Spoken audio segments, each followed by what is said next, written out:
Hey everybody, welcome to the show. Run the Nation right here, TYT Nation. I'm your host, Jeff Waldorf. Welcome to a great Friday show. It's going to be a good show. We got a lot of stuff to cover, a lot of important news going on, especially with what happened yesterday. So, lots of good stuff. Nothing really fun. A lot of policy, a lot of important issues. I'm going to go after evangelical voters. That's awesome. I'm going to make fun of Trump in his recent calls with President of Mexico, Peña Nieto. Hopefully, I said his name right. We got Governor Jim Justice. What did he do? Well, we'll get into that. Voters on health care, including some really good news for single payer. And then, of course, we do have the Mueller investigation. So I want to go over that first. So I know some of you might not be happy, but basically I am now convinced. There is something to this investigation. It is actually a real investigation now, and not just bullshit. But at the same time, I also have to say that my original criticisms of it being too much of a focus of the Democratic Party and a distraction also ring true. So I have not changed my position on that, but I have changed my position in saying that this is an actual investigation, this is real, and maybe something might happen from it. So there's that. Okay. Like I said, I'll get in more detail about this. Now, got to put a reminder for the patrons. I did put up a patron-only video yesterday, so if you signed up, you can see that. I talked about whether or not I believe in aliens and whether or not I may have had an alien encounter. So check that out. That is on our Patreon page, patreon.com/TYTNation. Now, what I want to do is I want to give some shout-outs to the patrons, people who help fund the show. Let's see, let's go to, there are so many of you, and that is awesome. Okay. I believe I left off. Okay, let's go to, Jorge Alvarez, Cesar E. Lopez, Jeff Smith, Monica Flores, Kyle Herberts, Ramon Rodriguez, Ramona Lewis, Julio, IB Coliosho, Katrina Coffey, Dr. Teeth, George Bissett, Seth Baker, Roger Holden, Aaron K. Jordan, Tom Anderson, Christopher Gear, Hokinsons, Steve Lipke, Claude Ellis, Kale Weaver, James Boschma, Douglas Watkins, and Anthony Nolan, Gregory Ledger, Daniel Johnston, Victor Mattis, Rebecca Taylor, Neely Brown, Rachel, Abby Malson, Frank Lambert, and Roy Benziger. So thank you to all of those patrons who help keep this show going and growing into the future. Thank you so much. Okay, so let's see. One more thing before that I got to do before I get into the show. I forgot to do the Twitter. So, fuck it. We're going to do it live. And here we go. Okay. So.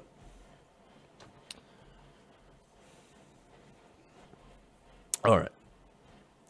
So let's start out with our first story here. Very important stuff. Let's go into the investigation. There's a big development in the Mueller investigation. He has now impaneled a grand jury. Now, yesterday, the Wall Street Journal first reported that Mueller, whose team of prosecutors has swelled to 16 in recent weeks, now has a dedicated pool of 23 grand jurors charged with examining subpoena documents, listening to witness testimony, and ultimately deciding whether criminal charges are warranted. So, now, what's this about? What does this mean? Now, for one, it's a separate investigation than the one that's actually going on in Michael Flynn. So now there are two grand juries related to this. Now, the existence of a grand jury also indicates that Mueller could be pursuing criminal charges, even if the target of his investigation and the channels he might take remain a mystery. Mueller also has subpoena powers and can compel witnesses to testify before this grand jury, which could also vote on whether or not to indict any of the subject of his investigations. Again, all of this is according to that Wall Street Journal report. And I'm going to kind of explain what that means and what they're actually looking at, and why I actually think that this is now finally turned into a real investigation and not just, the investigation into Russian, vote meddling. Okay. Now, the top-level legal talent that Mueller continues to accumulate, most recently Greg Andres of the New York law firm Davis and Polk and Wardwell, left his partnership to join this team. So this guy is apparently he's a heavyweight, okay? And they're looking to do a real investigation that's going to take a long time, past 2018. Now, this is important because of the scope. Mueller he's done looking at, essentially done looking at Russian meddling in the election. He's done looking at the election, and this is according to CNN. The federal probe into alleged ties between Trump campaign and Russia has now expanded to focus on possible financial crimes, including those not necessarily related to the 2016 presidential campaign. So again, I looked into, look, you guys know my opinion on the whole Russian meddling thing. Now they're looking into Trump's finances. Now they're looking into his financial corruption.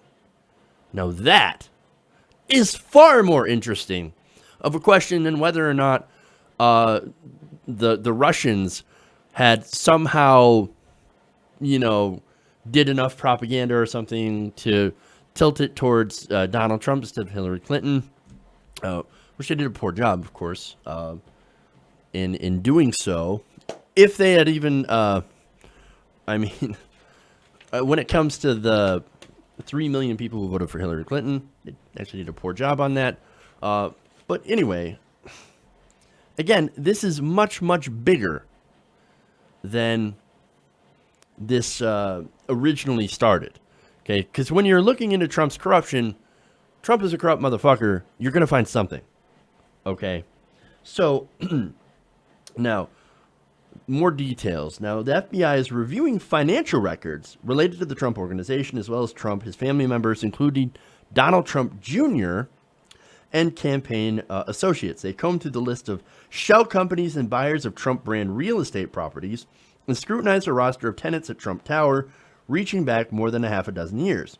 They've also looked at the backgrounds of Russian business associates connected to Trump surrounding the Miss Universe pageant from 2013. And CNN, of course, could not determine whether the review has included his tax returns. Now, that's also very interesting. Well, where are those tax returns? Why are they not released? You're not under audit. The IRS said, you know what? That's bullshit. You can release your taxes anytime. No, not going to release my taxes at all. I'm still under audit. And he still continues pushing that ridiculous lie, which is bullshit. Now, in last month, Bloomberg had also reported that Mueller was looking into Trump's past business transactions, including purchases from Russian buyers at Trump properties. Now, why would that actually mean anything? Well, they're looking at possible money laundering. And that's, of course, something that's very worthy of looking into. Now, the CNN, of course, the 2013 Miss Universe pageant in Moscow, of course, they looked at.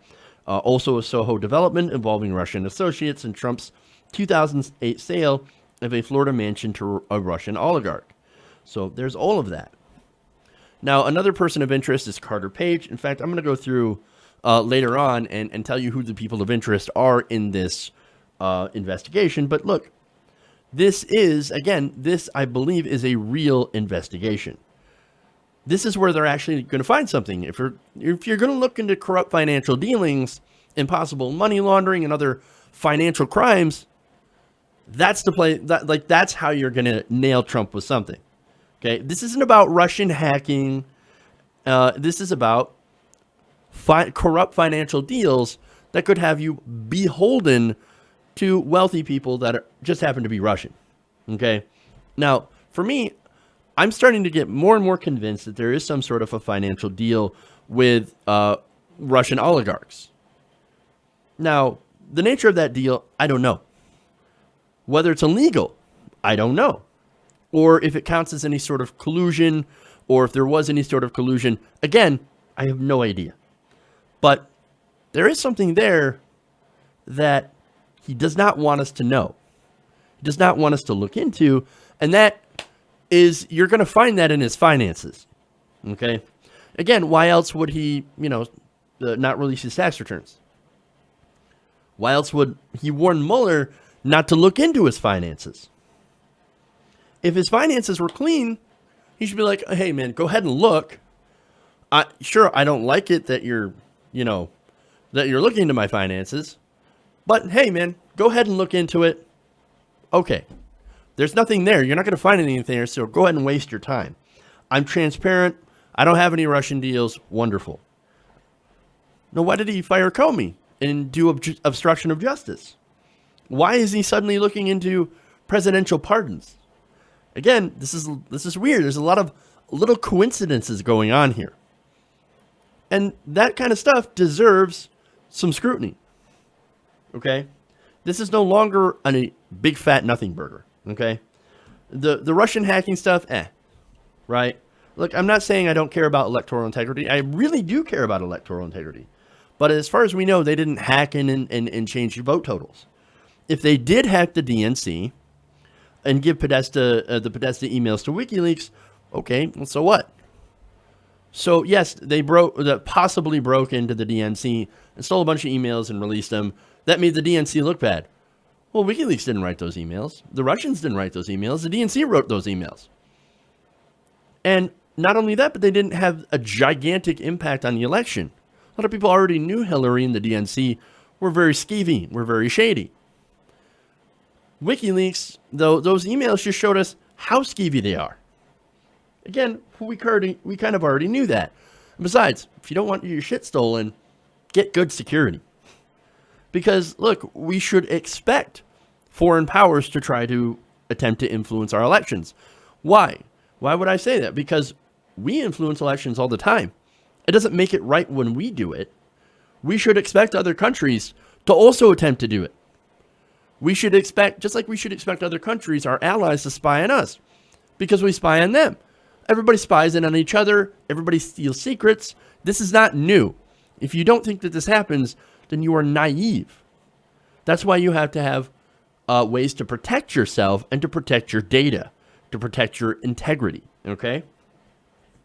Again, we should be able to implement these measures in order to protect ourselves and protect our data. Again, one of the things that I suggest, by the way, and I'm not suggesting that they hacked our voting machines, but just get rid of the voting machines. That's it. Gone. This is like, I'm a big advocate, and I have been even before the election, of hand-counted paper ballots. You don't have to worry about security. Okay, you don't have to worry about whether or not your votes can be hacked or things can be changed. Okay? That's the thing. Those are easily implementable measures in order to enhance our own security. How about not letting politicians like Hillary Clinton put up their own private server?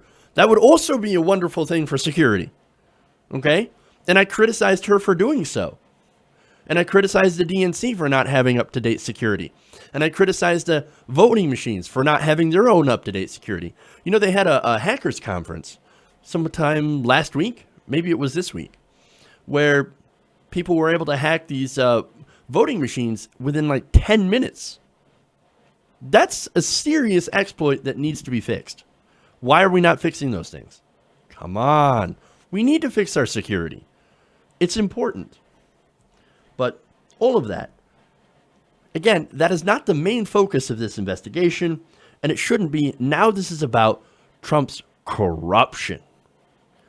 Trump is a corrupt motherfucker, and when you look into his financial dealings, you will find out why. Now look, we say that money influences people, okay? For example, it influences politicians. Like, coal companies give Joe Manchin, for example, a corporate Democrat, lots and lots of money. He is beholden to those corporations. So is it that far out to say that, okay, if a few Russian oligarchs that happen to be connected to Putin give Trump money or have a financial deal with Donald Trump, you don't think that Donald Trump's going to be beholden to those to those people who he owes money? Come on. Let's think about this for a second here. All right? But anyway, again, you're going to nail him on this corruption because there has got to be something there. You don't think they'll find anything? Again, this is a guy who worked with alleged mobsters, okay, who used some of these purchases to allegedly launder money. That's what the investigators are looking into, both at whether financial laws were broken and whether or not there were any dealings that could put the president or his associates in any sort of compromising positions. And again, there are some people that they're looking at that have already found to have been in compromising positions.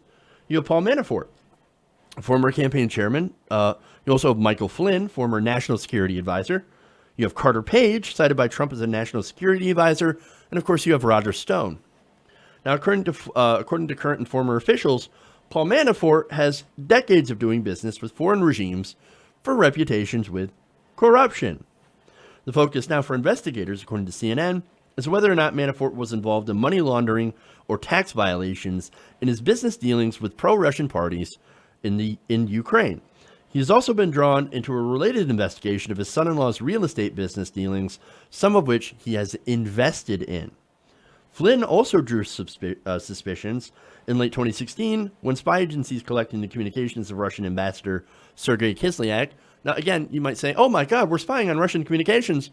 Russians also spy on our communications. We spy on each other. That's kind of what we do. Okay. Now, Kislyak, of course, had spoken to Flynn.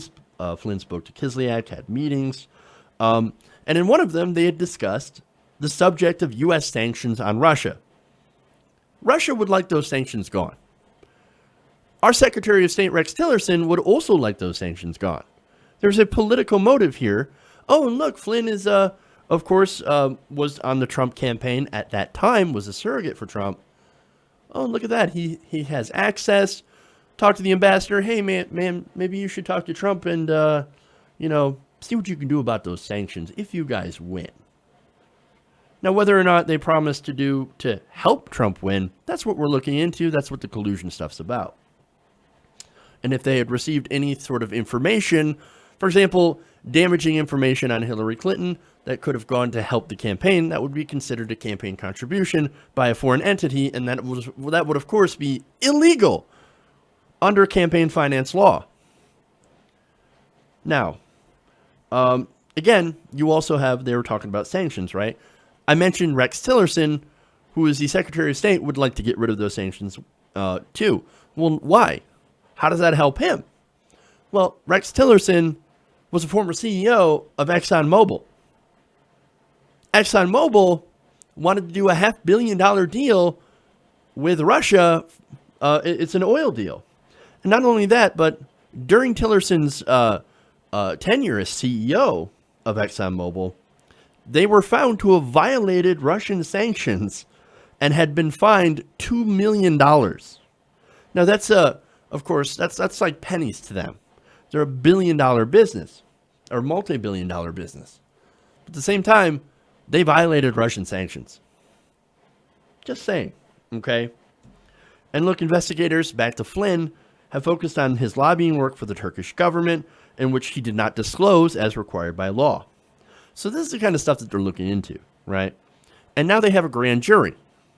So it's gotten very, very serious. Now, just because there's a grand jury doesn't mean that there will be an indictment or anything. It all depends on the evidence that they find on whether or not that is linked to Donald Trump, okay? And look, if they don't find anything, which I think is a very slim possibility, okay.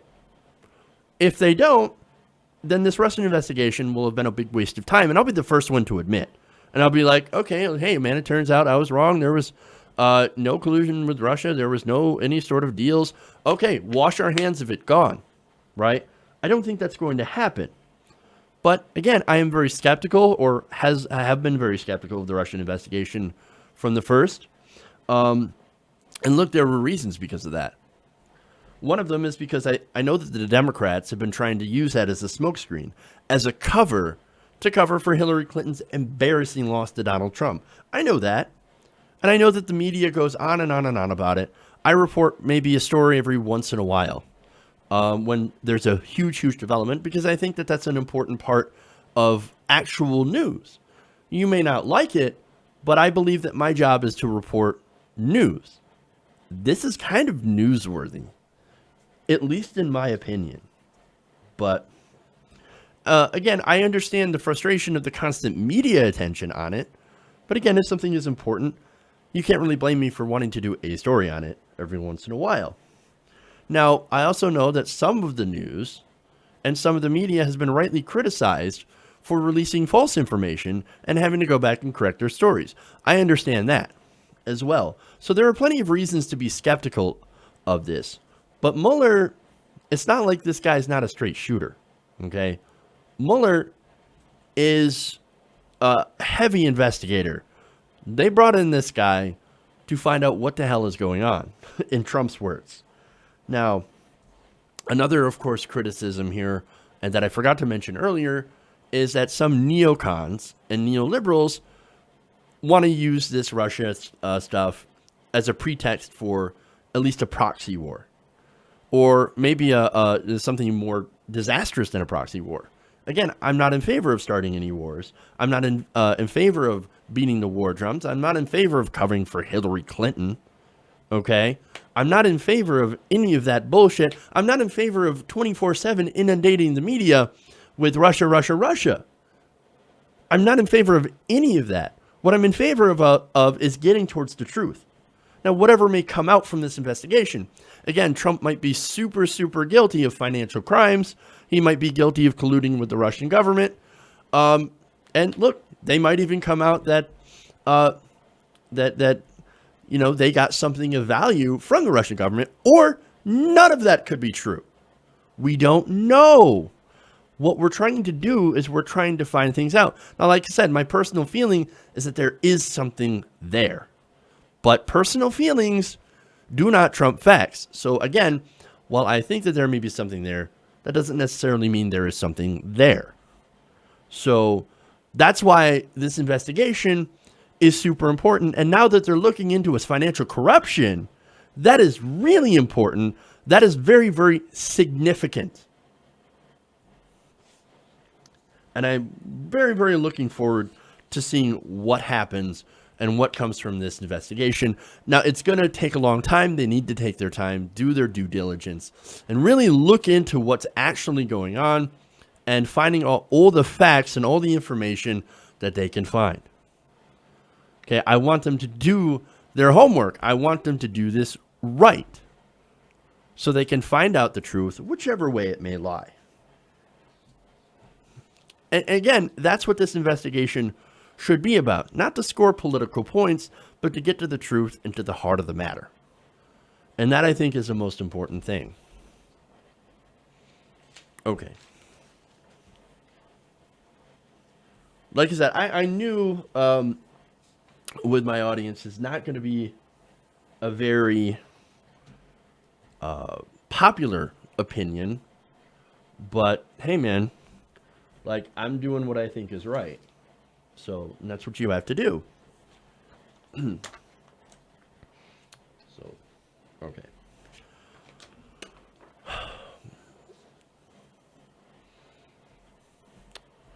So let's move on away from the investigation and let's go to some fun.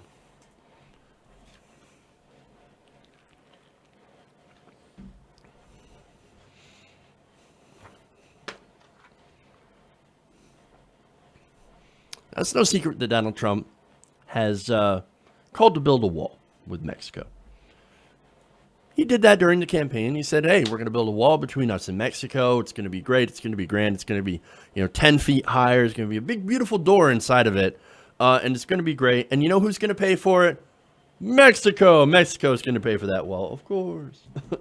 Now, what he didn't tell anybody is that he didn't actually believe that Mexico was actually going to pay for it. It is bullshit. And that has actually been confirmed. And look, this comes from transcripts obtained by the Washington Post of Trump's first call with Mexican President Peña Nieto. Now, apparently he has a few problems with them saying that, hey, man, we're not going to build your stupid wall. We're not going to build the wall. He's like, no. Please, can you build a wall? This call, these transcripts are incredibly sad. In fact, I want to read some of that.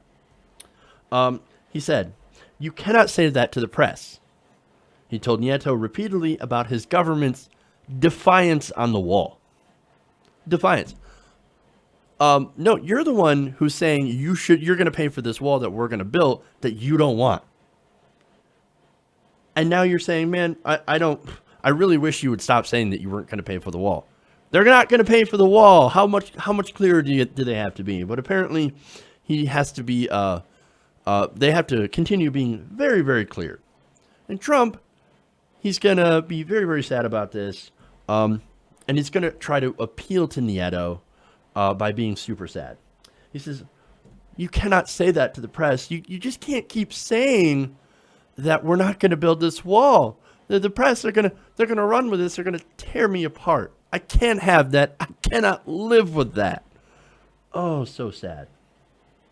He instead said, quote, the funding will work out in the formula somehow. It will come out in the wash, and that's okay. But if you're going to say that Mexico is not going to pay for the wall, then I do not want to meet with you guys anymore because I just cannot live with that. I can't live with it. I can't live with that. I cannot live with the fact that I cannot force you to build a wall that you don't want and don't need. And that most of the American people also do not want or need.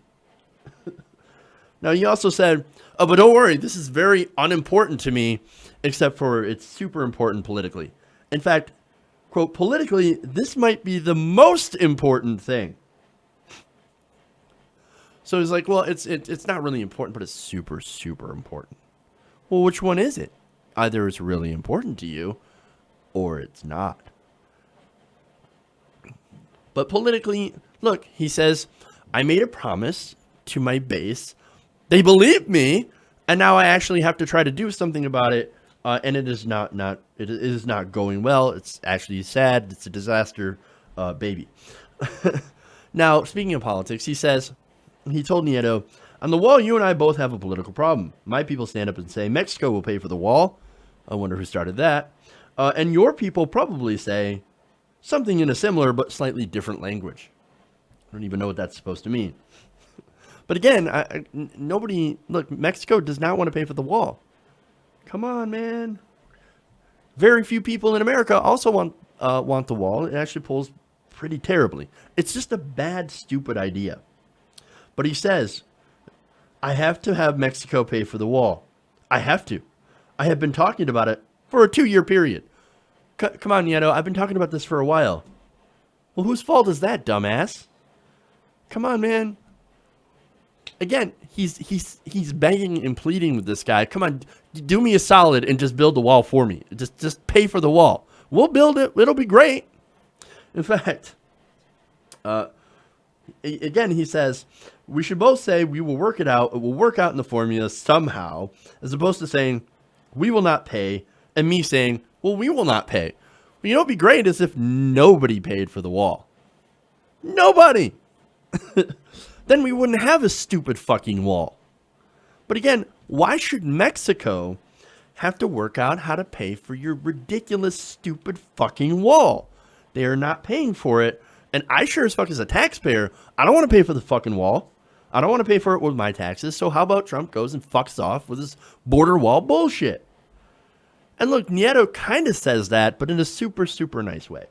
In fact, he said that Trump's repeated threats have placed a very big mark on our back, Mr. President. He warned that my position has been, and will continue to be very firm, saying that Mexico simply cannot pay for the wall. And again, they shouldn't.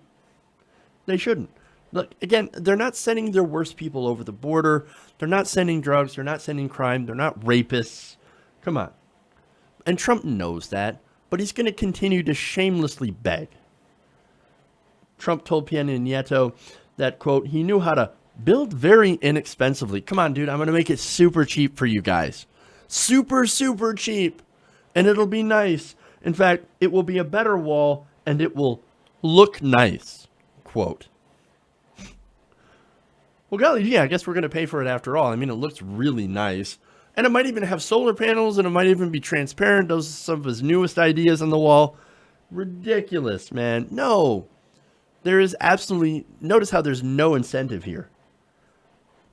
Now, Trump knows that there's really no incentive for them to build the wall, so he tries to appeal to the drug problem going on in Mexico.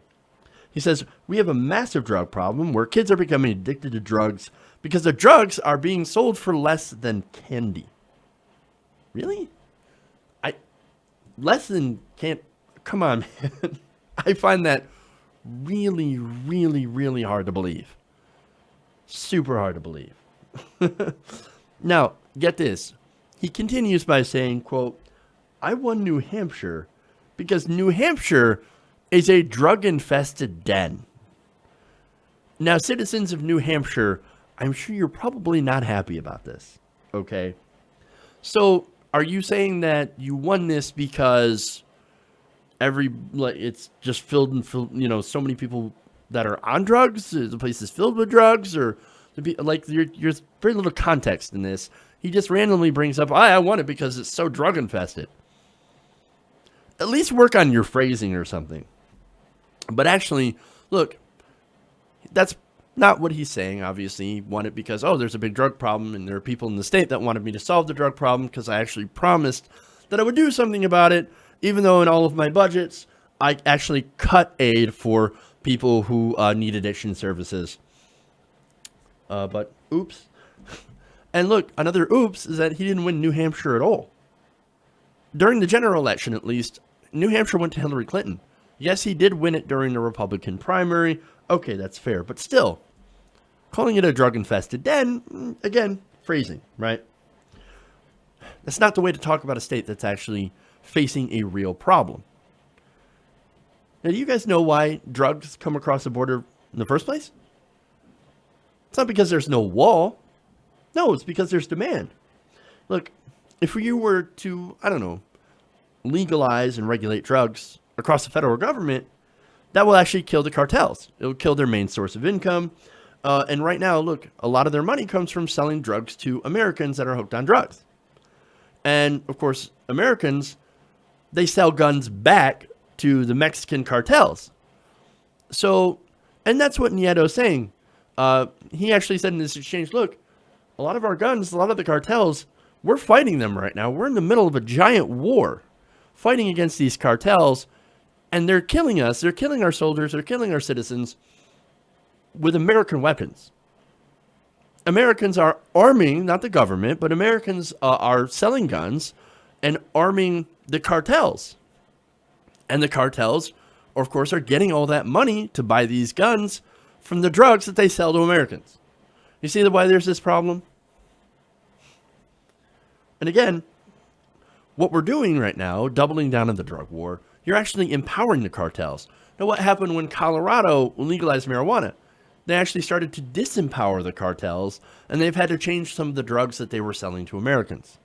Now, if we do that on a federal level and decriminalize and legalize all drugs and regulate them, then you're going to severely, you're going to severely impair the cartel's ability to be able to buy weapons and to wage war in Mexico. You're going to knock this shit out. Now, that's the way to actually go. But we're not going to go in that direction, of course. What we're going to do is Trump's going to continue to try to push this stupid wall idea, and Jeff Sessions is going to continue the failed drug war. So, I mean, look, how stupid this wall idea is. You got a 10-foot wall, all you need is a 12-foot ladder, okay? Or you can get a catapult and shoot drugs over the border, okay? Or you could just get in a plane and fly over it. Or you can go around by sea. Look, there's so many ways to defeat a wall. It's ridiculous. But it's nothing more than fake solutions to an actual real problem. One that a giant wall is not going to fix. So, look, you want to solve the drug problem? I know how. I think most people know how. But nobody's listening. Now, finally, he makes another sad, sad pitch. He said, quote, "You and I will always be friends. and says that if they could just resolve their dispute over the border and over trade, quote, we will almost become the fathers of our country. Almost, not quite, okay. What does that even mean? Seriously. Look, this is so sad. Read through the transcript yourself, man. In different parts of it, he's begging, he's pleading. In other parts, he's threatening. Oh, I could do trade and stuff. I mean, it'd be great for, I could do a deal that'd be great for America, but be terrible for Mexico. But I want Mexico to get a great deal. I want it to get a tremendous, fantastic deal. I mean, again, threatening tariffs, threatening to, tax people who send money back to Mexico, all that stuff. All of these ridiculous things, all trying to, make sure that he does the most ridiculous campaign promise that any politician could make. You want to call Bernie Sanders so unrealistic for wanting Medicare for all. Well, how is that more ridiculous than saying that we're going to build a wall and we're going to make some other country who doesn't want to pay for it actually pay for it? That's ridiculous. That is so fucking ridiculous. But look, the reason that he wants it so bad is because he knows the press will destroy him if he doesn't get it done. And not just left-wing press. I don't think he's so worried about the CNNs and MSNBCs and the Joe Scarboroughs. Although, yeah, he's actually kind of worried about them too. But he's actually even more worried about right-wing press. For example, you've got Breitbart. If he doesn't get this immigration thing done, they're going to come after him for it. And look, you got people like Ann Coulter that'll also come after him for it. So the reality is that, look, he knows there's no way to get Mexico to pay for the wall. He knew that. He said it anyway. And now he's painted himself back into a political corner that he cannot escape from. And that's the truth of it. If this is the art of the deal, if this is the kind of way that Trump negotiates, we're in for a really tough time. Oh boy. Okay.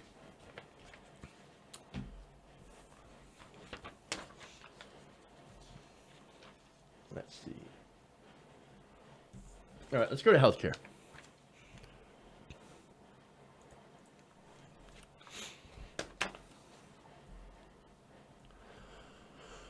Now that all the different Republican plans to repeal and replace Obamacare have essentially imploded. First you had the actual Trump Care, and then you had the Trump Care 2.0, 3.0, then you had the skinny repeal, and then you had just a straight repeal.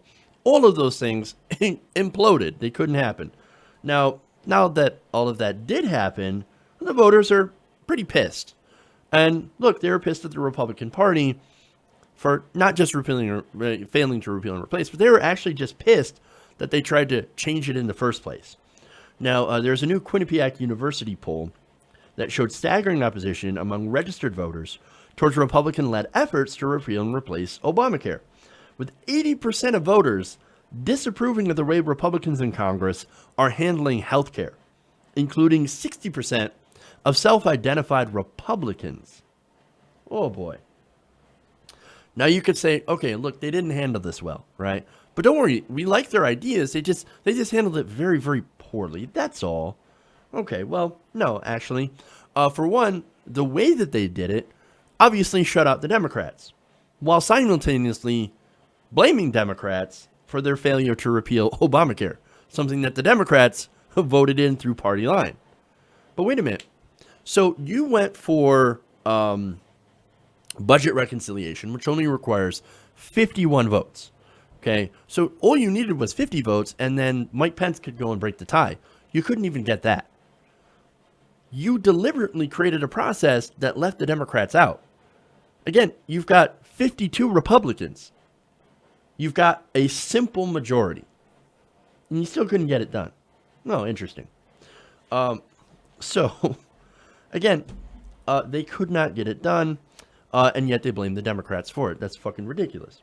And it's incredibly childish, and a lot of people saw right through it. Now, as for their ideas on what to do with healthcare, they also poll really bad. 64% of voters across the ideological spectrum disapprove of the Republican ideas to replace the ACA. So, what were an example of some of their ideas? Well, health savings accounts. For one, we've already tried health savings accounts, and they failed miserably. Now, look, health savings accounts, they work really well if you're rich. Okay, if you can throw $50,000 in your, health savings account every once in a while, because you're making $1 million a year, you're pretty well set. You don't need any help. They work great for you because it's tax-free. No, so that's a viable option for if you're very, very wealthy. If you were not wealthy, then a health savings account doesn't help you at all. If you can put $5 in there, how's that going to help? Or $20 or $100 a month. That's not going to cover cancer. It's not going to cover any time where somebody actually gets incredibly sick, and look, it gets very, very expensive. Turns out, hey, medical care costs a lot of money. You'd be surprised.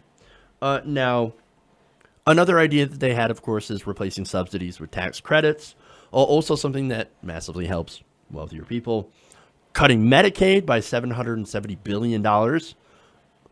That's also not a very popular idea. So all of those ideas, the average middle-class family looks at it and is like, ooh, that's terrible. That's an awful idea. We don't like that at all. The ACA's got some serious fucking problems. But holy crap. These ideas are bad. Okay. So as for outright appeal, or repeal, I'm sorry. How many people wanted just to completely repeal the ACA? 22% of voters. That's it. 22%. Now, 40% are in favor of repealing certain parts of the ACA, while 33% do not want any repeals whatsoever. Now, look, I know at least one of the parts that a lot of voters want to repeal, and that's, of course, the individual mandate. It's very, very unpopular, and I can understand why. But at the same time, I've explained in previous videos why removing that individual mandate would actually cause... Look, Republicans are claiming that, Obamacare is in a death spiral. Okay. Not really, but okay, sure, whatever. If you actually remove the individual mandate, that will actually put it into a death spiral. Because look, if there is no compulsion to buy private insurance when you're healthy, the insurance market will be saturated with people who are sick, who require care. Oh, see, yeah. It turns out that the way insurance works is that healthy people have to subsidize sick people. I know, shocking, right? No, are you kidding me? I didn't know that about insurance. No, that's how insurance is supposed to work. That's the insurance model. That's the only way it works. You have to have healthy people in there to subsidize the sick. That's how any healthcare system is supposed to work. If it doesn't, then it becomes heavy and incredibly expensive because there are so many people who are sick. But anyway, I understand why people want to get rid of it. They don't want to buy something that they think that they don't need. And I totally get that. But anyway, on to Medicaid, right? I talked about Medicaid earlier. So again, their plan was incredibly unpopular, right? So how unpopular? Well, voters opposed a decrease in funding to the program at 69% compared to 26% who wanted a cut in Medicaid. Now, 52% of Republicans opposed cuts, while just 39% remained in favor of more austerity, cutting more from Medicaid and different programs. I'm going to guess that those people are not on Medicaid and do not know anybody who is on Medicaid, and they're actually doing incredibly well. Just saying. Now, there is some good news here, and that involves single payer. A narrow majority of voters supported replacing the ACA with a single payer system by a margin of 51 to 38%. Now, the question specifically defines single payer as Medicare covering every American citizen. So this is literally Medicare for all. It now has a majority support among in yet another poll. And as, of course, the policy continues to get more clear as it gets explained better, and more numbers come out to show how much we would all, as taxpayers, save from that system, it's only going to get more and more popular with the American people because it turns out, oh, we all want cheaper healthcare. Well, how do you get cheaper healthcare? You cut out the for-profit insurance model. You eliminate that profit motive. You reduce that administrative overhead, which Medicare itself has what, like less than 1% overhead cost, administrative cost. It's incredibly low and actually very, very efficient at, cutting down on those administrative costs. Whereas the average insurance company has about 14% overhead, somewhere from 14 to 17% cost overheads. Oh, man. But the point is, never before has single payer been so popular. And to the Democrats, I say, now is the time. Look, it took the Republicans drafting one of the most horrendous healthcare bills in history to get the people to finally see that, hey, Medicare for all, you know what? Not such a bad option. But if only there was a political party that was out there pushing Medicare for all as a central platform or a central plank in their platform. If the Democratic Party is actually smart, then, well, they would start working towards that system, or at least start out with a public option, which should have been in the ACA to begin with, because it would have avoided a lot of these other problems that we're seeing with the ACA, and going from there. That is, of course, assuming that the Democrats could actually win enough electoral votes or enough seats in Congress to actually be able to do that. Well, there's actually good news on that front as well. When asked if the 2018 congressional midterms were held today, 52% to 38% of voters across the spectrum say they would like the Democrats to gain control of the House of Representatives, and including 48. That includes 48% of self-identified independents, so that's a majority. And when it comes to the Senate, 53% of voters and 49% of independents said that they would like to see the Democrats take over the Senate as well. Imagine that, man. And imagine, too, and this is what I'm going to add to this, imagine if they were not just Democrats, but they were Justice Democrats. Now we're talking. Because look, right now, though, the voters are saying, yeah, we just voted in these Republicans, and it turns out they suck. Maybe we'd actually like to give the Democrats another shot. But make no mistake, even though they're saying that they would rather vote for Democrats, it doesn't mean the Democrats are popular. No. In fact, the Democratic Party overall still has a favorability of only 36%. Sad. But what's more sad is that the Republicans are actually faring worse. They have just a 22% favorability. You know why? It's because they don't govern. They don't know how to govern. They don't want to govern. Now, why is that? It's because I believe that the Republican Party is a nihilist party. Okay? Look, they don't build anything. They don't create policy. Their entire existence at this point is to tear things down, to tear down policy. They are regressive. They roll back regulations. They eliminate taxes. They try to get rid of social programs. Their entire purpose right now is not to govern, but it's simply to stop all progress. That's their stated mission. When you look at what they're doing, that's what they want to do. Okay? They're the anti-governing party. They do not believe in governance. The less governance, the better to them. And look, that translates into the less government, the better. And how many times have you heard a Republican say that? Oh, the government that governs best is the government that governs least. They're the anti-governance party. So is it any surprise that since they hate governance so much that they would suck at it? Shouldn't surprise anybody. Now, there's next result is still actually kind of sad, though, considering how bad the GOP does on healthcare. Just 56% of voters think Democrats can do a better job on healthcare. And 56%, that is a sizable majority. But it should be higher. Again, the Republican Party is the nihilist party. They're like, we will give you nothing. We're going to give ourselves, our rich donors, tax cuts, and we're going to cut your Medicaid. And yet, only 56% of voters trust the Democrats to do better on health care. Like, I don't know, that guy wants to burn my house down. But then again, I mean, the Democrats, I guess they kind of want to help. Again, it's really sad, and it's because nobody has any sort of confidence in the Democratic Party, because they have also shown that they serve their very wealthy donors. So, now look, some of them are starting to figure out that, you know what, maybe we should have a plan on healthcare. Because look, up to this point, all they've been doing is defending the ACA. They've been resisting, right? Okay, well, maybe you actually have to do something a little bit more than just resist. And some are actually figuring that out, like, oh yeah, maybe we should craft some policy. Maybe we should figure out a plan to fix the ACA and actually present it to, I don't know, the public.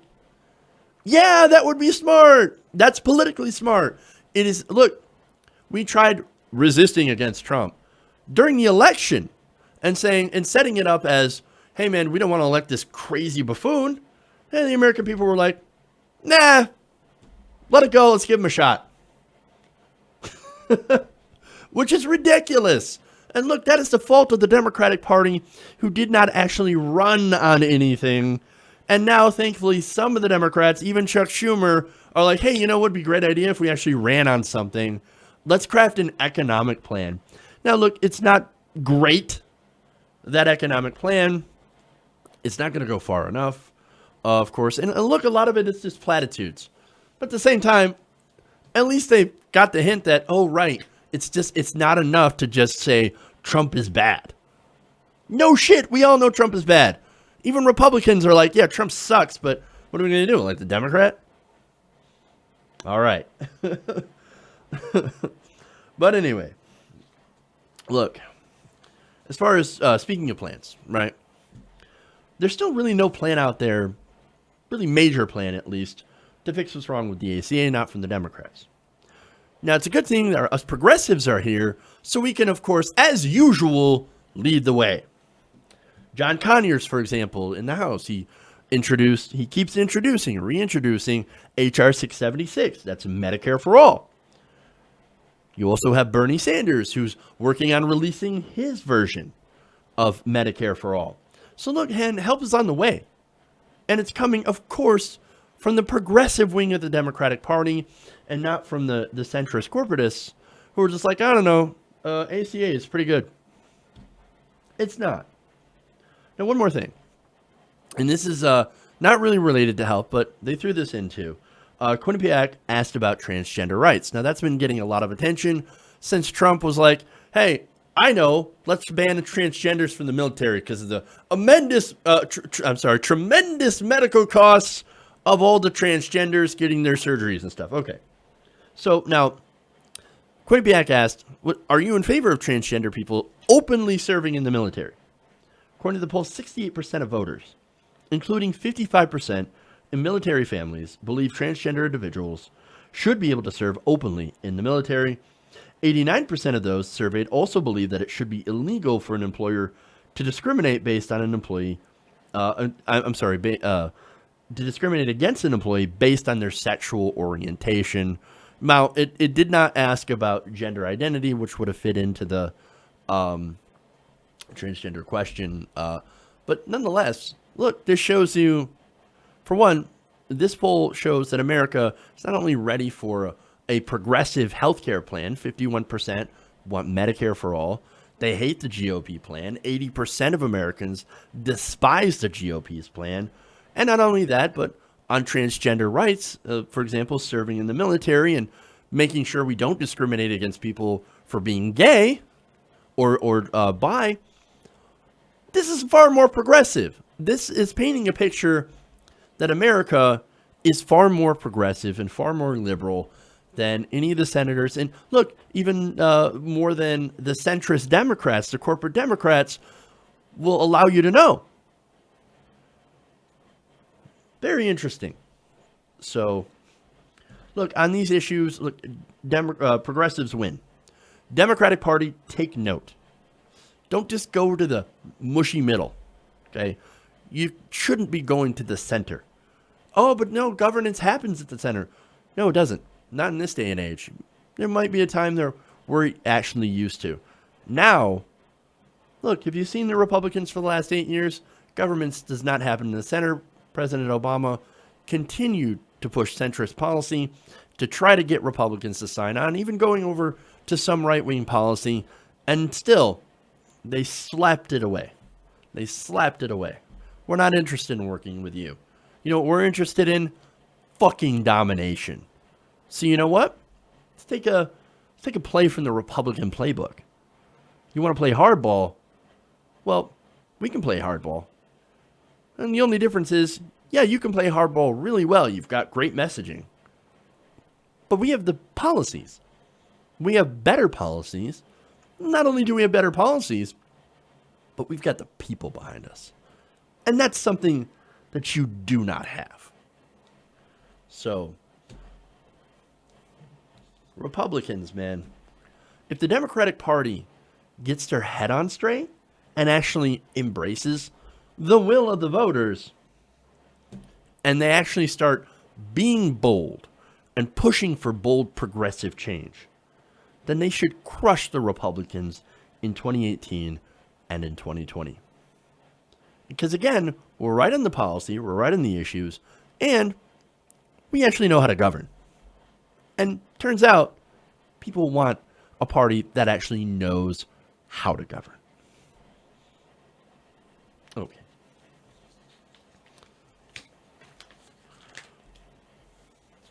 Now, speaking of Democrats that are terrible,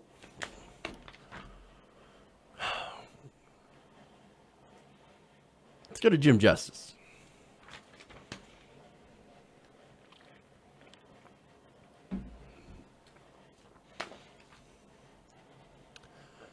West Virginia Governor Jim Justice, he is going home. At a recent rally with President Trump, the governor decided to, hey, you know what, man? I don't want to be a Democrat anymore. It looks like I'm going to be a Republican. He said, today I will tell you as West Virginians, I can't help you anymore being a Democrat governor, Justice said at a rally with Donald Trump. So tomorrow I will be changing my registration to Republican. That's interesting. Now, my question here is, why was this guy a Democrat anyway? He wasn't a Democrat until 2015. Then he switched over. He was an independent. He was a Republican. Then he was a Democrat for a while. Maybe he was facing some sort of identity crisis. I'm not entirely sure. But what we do know is this policy is that he's super pro-coal. Now, maybe that's just a West Virginia thing. Okay, most of them are super pro-coal. I mean, again, their politics are, are dominated by coal companies. There's a lot of money from coal. And for example, you've got West Virginia Democrat Joe Manchin. Manchin has received, of course, lots and lots of money in campaign contributions by the fossil fuel industry. Okay. Now, Justice himself. Now, Justice, again, this guy owns a coal company. He's a billionaire. Now, this guy has a pretty poor record on environmental issues. For example, he paid a $900,000 fine for poor pollution controls at his mines, and he has once said that the EPA regulations are, quote, difficult, overreaching, and wrong. So, again, he's a billionaire. He hates the EPA. Why the fuck was he a Democrat? Not only that, but again, a coal guy, and he owns golf courses. So, hey, man, it's no wonder he gets along with Trump. Trump also loves coal and golf. Oh, wonderful. So, a match made in heaven, right? Now, in fact, in Justice's latest State of the State, he mentioned Trump 5 different times and said, oh, I'm such great friends with the Trump family. Well, I love those guys. They are bigly winners, let me tell you what. And look, in West Virginia, Trump is a bigly winner. Well, hey, he won the state by massive amounts. Now, interestingly enough, you know who won West Virginia on the progressive side during the primaries? Bernie Sanders. Do you know who's gaining steam as a challenger to Joe Manchin? A progressive by the name of Paula Jean Swearengin. Now, Swearengin, who is obviously a native to West Virginia and a mom, she actually wants to bring opportunity to West Virginians outside of coal. Very interesting. And she was not exactly thrilled with Jim Justice. She wasn't thrilled that he was a Democrat in the first place, and certainly not thrilled that he decided to switch his affiliation. And of course, she is very, very angry at the West Virginia Democratic Party for letting this guy in. So, hey, great. I agree with her. Now, again, this is not the first time that Jim Justice has switched parties. Again, he was an independent and a Republican up until 2015. So, look, the guy was never really liberal. He's your sort of classic center-right Republican. And look, he was only a Democrat when it decided to suit him. And now, because he loves Trump, and his state overwhelmingly voted for him, I guess they thought it was time to change his label. It's politically expedient for me to actually become a Republican instead of a Democrat. And it turns out they don't really like us Democrats here in West Virginia. So, but look, I'm actually happy about that. But there's one person who's not, and that's Joe Manchin, who's saying, oh man, I cannot believe Jim Justice left. Quote, I'm disappointed by Governor Justice's decision to switch parties. While I do not agree with this decision, I have always said that I will work with anyone, no matter their political affiliation, to do its best for the people of West Virginia. And by people, I mean coal companies that end up giving me lots and lots of money and campaign contributions. So no, like, I'm actually not angry. I think he, look, he went back home where he belongs with the Republicans. He didn't leave the Democratic Party. He went back to where he belongs. And maybe that's something that Joe Manchin ought to think of. I mean, either he quits and goes home, or his challenger, Paula Jean Swearengin, sends him home. Justice Democrats, man. Check them out. Here in West Virginia, you want to send Manchin home, go check her out. On Twitter, Paula Jean 2018. All right. Anyway, one more here.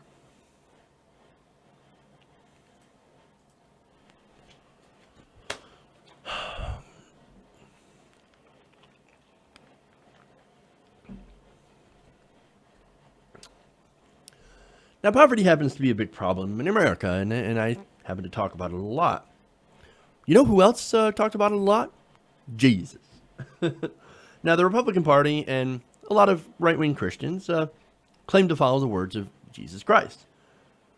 But when it comes to the poor, not a lot of them actually do. Now, according to a recent poll from the Washington Post and Kaiser Family Foundation, Christians in America are actually twice as likely as those of other faiths to blame poor people for being poor. Now, this survey of about 1,600 American adults asked respondents what they thought was generally more often to blame if a person is poor: lack of effort on the individual's own part or difficult circumstances beyond their control. Researchers found that 46% of Christians said that poverty is generally due to a person's lack of effort, while only 29% of non-Christians said the same. So look, nearly half of all these Christians said, it's your fault. You're poor because you're lazy. And if you just got off your ass and got a job, you wouldn't be so you wouldn't be so poor.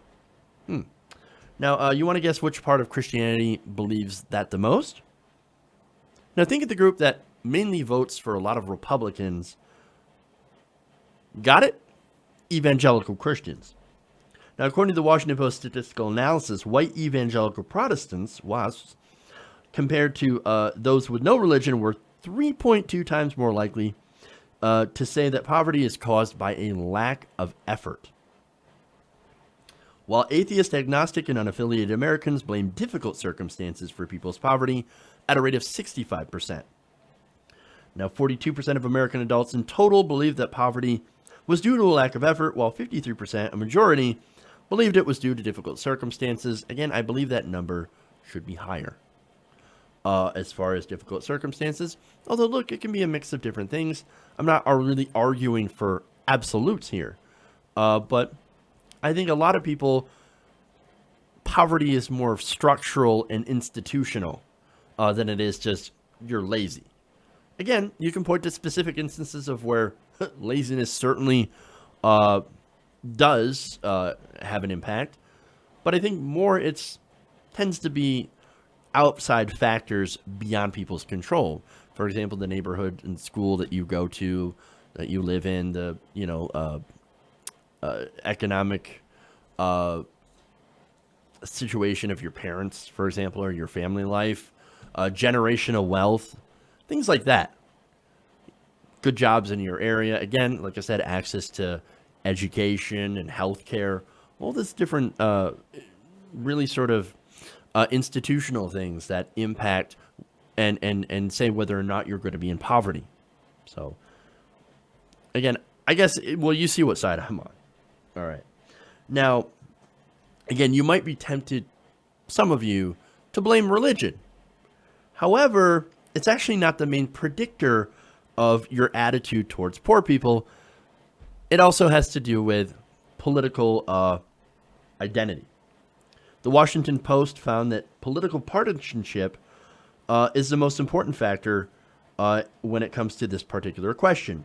And although religious identity is an important factor, the main factor is political partisanship. Very interesting. Now, 72% of Democrats attributed poverty to circumstances, while 63% of Republicans blamed the lack of effort. So I think that actually might explain why a lot of these evangelicals vote for Republicans that promise to destroy social programs and use a lot of rhetoric against people who are poor. I mean, look, evangelicals voted for Trump, for example, in record numbers. Over 80% of them voted for Trump. Trump, he's shown that he's not a fan of poor people. Now, to be fair, the Post also notes that Christians' belief about the causes of poverty do not necessarily translate into an action about caring about the poor.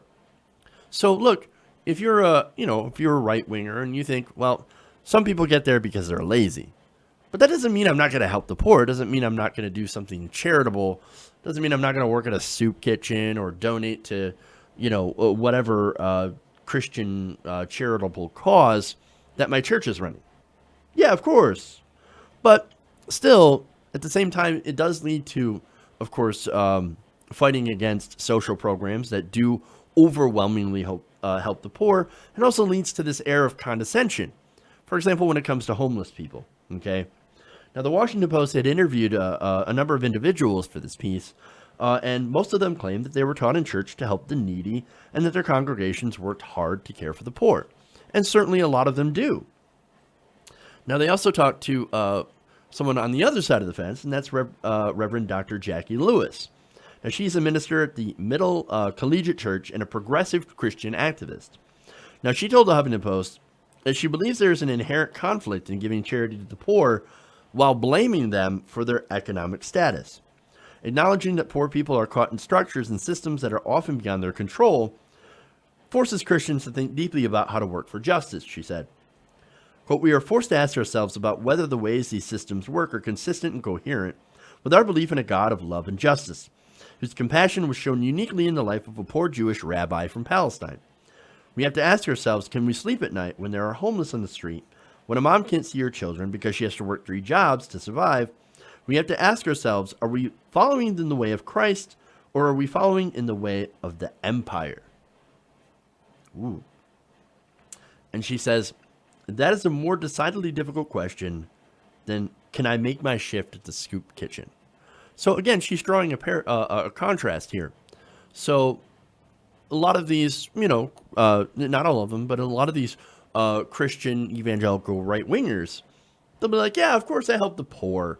I mean, yeah, the Bible says help poor people. So I'm just going to go and do, shift to the soup kitchen. That's enough, right? This left-wing, this progressive Christian activist says, no. We don't, that's not enough to go and just work at the soup kitchen or to donate a few dollars here and there. We actually need to get at the structural root of poverty and eliminate it. It's not just about helping people who are poor right now in this moment, but it's actually about helping destroy the systemic issues that cause this poverty. That's what we should be focused on as Christians, since we are supposed to believe in justice. I love that. I absolutely love that. Now, let me give you some quotes here from the Bible to kind of back up my point here. Now, one of it says, and look, the Bible it says, "Blessed be the poor, for theirs is the kingdom of heaven." Okay, and then another one where Jesus apparently said, "Again, I tell you, it is easier for the camel to go through the eye of a needle than for someone who is rich to enter the kingdom of God." Another quote here: "The Spirit of the Lord is upon me, because he has anointed me to bring good news to the poor. He has sent me to proclaim the release of the captives and recovery of sight to the blind, to let the oppressed go free, to proclaim to proclaim the year of the Lord's favor." And that was Luke 4:16. So Matthew 25:34 says, "Then the king will say to those at his right hand, 'Come, you that are blessed by my Father, inherit the kingdom prepared for you from the foundation of the world. For I was hungry, and you gave me food. I was thirsty, and you gave me something to drink. I was a stranger, and you welcomed me. I was naked, and you gave me clothing. I was sick, and you took care of me. I was in prison, and you visited me.'" Here's another one, Mark 10:21. "Jesus, looking at him, loved him and said, 'You lack one thing. Go sell what you own and give the money to the poor, and you will have treasure in heaven. Then come, follow me.' When he heard this, he was shocked and went away grieving, for he had many possessions." That sounds familiar. Look, you tell a rich person, "Hey man, give your shit to the poor." They would probably do the same thing. Run away grieving, for he had many possessions. Mark 12:41. "He sat down opposite to the treasury and watched the crowd putting money into the treasury. Many rich people put in large sums." Sounds like our tax system, right? "A poor widow came and put in 2 small copper coins, which are worth a penny. Then he called his disciples and said to them, 'Truly I tell you, this poor widow has put in more than all those who are contributing to the treasury. For all of them have contributed out of their abundance, but she, out of her poverty, has put in everything she had, all she had to live on.'" Well, it seems pretty clear, man. Bible really likes poor people, not a fan of rich people. And nowhere in it do I see that it blames people for their own poverty. Nor does it say that you should look down on poor people. If you're poor, it actually says that you are blessed and that you will inherit the kingdom of heaven. Jesus didn't fucking stutter, okay? So, look, if you want to call yourself a Christian, God bless. All I'm saying is that just don't forget your source material. Okay. That's it. That's all I got for you guys today. Thanks for tuning in. Thanks for watching, of course. And thanks to, of course, the patrons. Don't forget to like this stream and share the videos when they come out later today. Patrons, you'll get the full show, of course, at patreon.com/TYTNation. If you want to sign up to help the show, that's where you go. Don't forget to subscribe to the channel. Right here, TYT Nation. Follow us on social media at TYT Nation. Let me see if I have some hashtags, by the way, if I want to read some of those. Let's see. Oh yes, Dread CP, sorry, asks, "How's Trump Russia corruption any worse than Saudi Arabia?" It's not. But nowhere did I say that one method of corruption is actually worse than the other. One is just right now super relevant because Donald Trump happens to be president. That's all I'm saying here. So no, I'm not saying that one is more important than the other. It is important. Simple as that. And had Hillary Clinton won the presidency, I'd be railing against that, just like I railed against it back in the primaries. So, like, this is not a false equivalence sort of issue, okay? It's not trying to ignore one level of corruption the other. It's about picking what's most relevant in the news today. And unfortunately, I don't know if you noticed, Donald Trump happens to be the president right now, and the guy's like a super corrupt motherfucker. But don't forget, Hillary Clinton is also super corrupt. We know that. I think that's why a lot of people decided not to vote for her. So, look, bringing up like, yeah, but Hillary. Nobody cares about Hillary Clinton anymore. Good God, I never want to say her fucking name ever again. Because she doesn't matter at this point. Again, if she tries to run for office, then you damn well right I'm going to bring this up. But right now, we've got an idiot in charge who, look, is incredibly corrupt. So I think it's worth the investigation to look into. You want to disagree with me on that? God bless. I'm not telling you how to, what to do or how to do any of that, what to think or anything like that. I'm just giving you my opinion. All right. A couple more hashtag TYT Nations here. Let's see. Tara